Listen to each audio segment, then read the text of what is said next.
Yun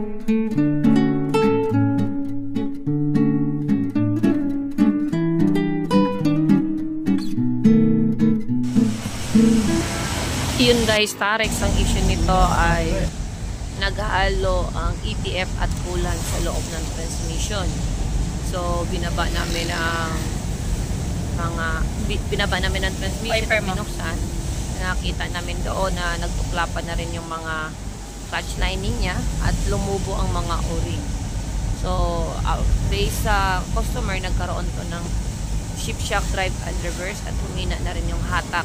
Hirap na rin sa mga unin kasi yun pala halo na ang tubig, ETF at saka coolant. So ito na, running na po ang sasakyan.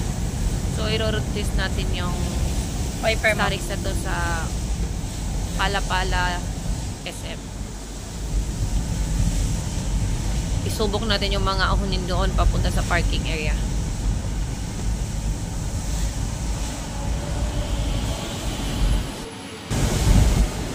So, nakaka-complete shifting naman kami. Wala na rin shift shock drive and reverse. Nandito na tayo sa SM Pala-Pala. So, kayang-kaya naman ng sasakyan na umahon papuntang parking area nila, parking lot nila.